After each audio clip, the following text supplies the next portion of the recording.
Hey guys, welcome to my channel. Guys, इस video में आप सभी लोग का स्वागत है। गाइस, आज मैं आपको भूत की कहानी सुनाने जा रहा हूँ जो भूतिया अस्पताल है। तो मैं इसी के बारे में बताऊँगा। यह बिरान नगर के एक मेंटल हॉस्पिटल के सामने सुबह के समय एक ऑटो आकर रुका। इसमें से रवि नाम का एक लड़का उतरा और अस्पताल के गार्ड को बुलाने लगा। कुछ ही देर तक जब कोई नहीं आया तो रवि खुद ही गेट खोलकर अंदर जाने लगा। जैसे ही रवि ने गेट खोला, एक आदमी ने उसे पूछा कि तुम टीवी ठीक करते हो? रवि ने जवाब दिया नहीं। यह सुनते ही उस आदमी ने रवि को जोरदार थप्पड़ मारते हुए कहा, यहाँ से अभी सिर्फ टीवी ठीक करने वाले को ही अंदर आना था। तुम यहाँ क्या कर रहे हो? रवि को कुछ समझ में नहीं आ रहा था। थप्पड़ खाने के बाद उसका सिर भी चकराने लगा, लेकिन किसी तरह खुद को संभालते हुए रवि ने कहा कि मैं यहाँ नौकरी के लिए आया हूँ। तभी एक डॉक्टर और उसके साथ 4 कंपाउंडर भी गेट के पास आ पहुँच गए। उन्होंने थप्पड़ मारने वाले इंसान को पकड़ लिया।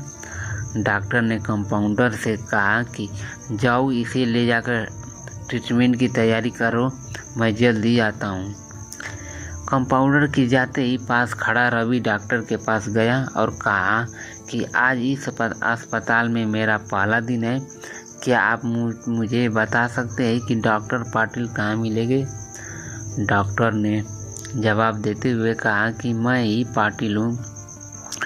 तुम यहाँ से सीधे जाकर अपना जॉब लेटर ऑफिस में जमा करो और वहाँ से ड्रेस लेकर बगल की केबिन में आ जाना। रवि थोड़ी ही देर में कंपाउंडर की वर्दी पहनकर डॉक्टर के केबिन में पहुंच गया। डॉक्टर ने उसे बताया कि जो तुम्हें अभी गेट में मिला था वह पागल है। पिछले 8 दिनों से वह सभी को टीवी बनाने वाला समझ रहा है। फिर जब उसे पता चलता है कि वह टीवी बनाने वाला नहीं तो गुस्से में थप्पड़ मार देता है। उसके बाद डॉक्टर ने अपने अस्पताल के रमाकांत कंपाउंडर को बुलाया और रवि का परिचय सबसे कराने के लिए कहा। रमाकांत ने कुछ ही देर में रवि से सबको मिलवाया दिया और फिर उसे मरीजों के कमरे में ले गया। वहाँ हर कोई कुछ न कुछ अजीब हरकत करता रहता था। कोई दिल टूटने वाली शायरी सुना रहा था तो कोई फिल्मी संगीत गाते हुए डायलॉग मार रहा था। सभी मरीज को दिखाते हुए रमाकांत ने रवि से कहा कि आज के बाद से तुम्हें इन सारी चीज़ों को झेलना होगा। इतना कहकर रमाकांत वहाँ से चला गया। तभी रवि को पता चला कि उसकी नाइट ड्यूटी लगी है। दिन के समय आराम करने के बाद भी रवि रात को मरीज को देख रेख में जुट गया। जैसे ही रात के 12 बजे तो सभी का चेहरा डर से पीला पड़ने लगा। हल्ला करने वाले मरीज भी चुपचाप से एक कोने में बैठ गए। यह सब देखकर रवि को बड़ा अजीब लग रहा था।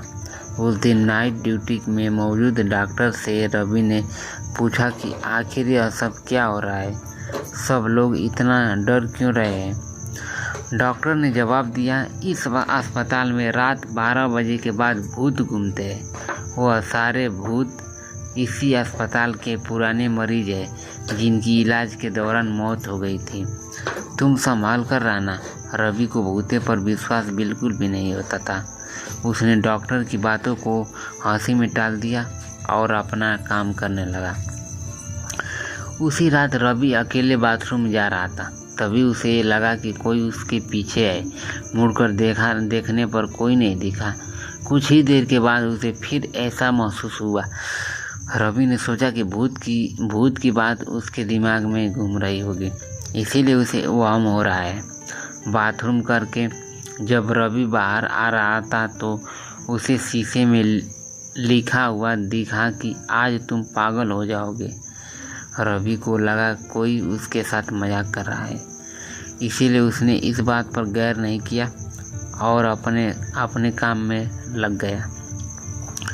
कुछ देर के बाद रवि को एक तेज चीख सुनाई दी। वह दौड़ते हुए आवाज़ की ओर गया। जैसे ही रवि वहां पहुंचा तो एक पागल ने दरवाज़ा अंदर से बंद कर दिया। किसी तरह से रवि ने उसे दरवाज़ा को खुलवाया।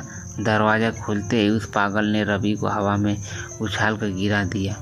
रवि इतनी ज़ोर से गिरा कि उसकी पीठ में गहरी चोट लग गई। तभी एक जोर से हंसी रवि को सुनाई दी। वही पागल हंसते हुए बोला कि मैंने कहा था ना कि आज तू पागल हो जाएगा। रवि ने गुस्से में झल्लाते हुए कहा, पागल आदमी, तूने यह क्या किया? रुक, तुझे अभी बिजली का झटका देता हूँ। पागल ने जवाब दिया, अस्पताल में मिलने वाले बिजली के झटके से ही तो मेरी मौत हुई है। अब तू क्या मुझे कोई शौक देगा? अब मुझे इनका डर नहीं है। इतना कहते ही उस पागल भूत ने रवि को एक हाथ से पकड़ा और दूसरे हाथ स्विच बोर्ड में डाल दिया। इस तरह रवि को बिजली का इतना तेज झटका दिया कि उसकी चीख से पूरा अस्पताल गूंज उठा। रवि की आवाज़ सुनकर अस्पताल में मौजूद नाइट स्टाफ दौड़ते हुए उस कमरे की तरफ आए। सबको वहाँ रवि बेहोश हालत में मिला। तुरंत रवि को मरीज के बेड पर लेटाया गया। उसी दिन से रवि की दिमागी हालत खराब है। अब रवि अपने आप को उस अस्पताल का डॉक्टर समझता है। अपनी पागल स्थिति और डॉक्टर बनने के वहम के चलते रवि ने ब्लेड से अब तक कई लोगों का पेट काट दिया है। हर रात उस भूतिया अस्पताल से रवि की तरह ही चीखने की आवाज़ आती है और किसी न किसी को वह भूत रवि की तरह ही पटक देता है। यह चीखने की आवाज़ हमेशा उसी समय आती है जब रवि को बिजली के झटके दिए जाते हैं। तो फ्रेंड, यह वीडियो आपको कैसी लगी? अगर अच्छी लगी तो प्लीज़ चैनल को सब्सक्राइब जरूर करें। अब मिलते हैं नेक्स्ट वीडियो में। तब तक के लिए जय हिंद, जय भारत, वंदे मातरम।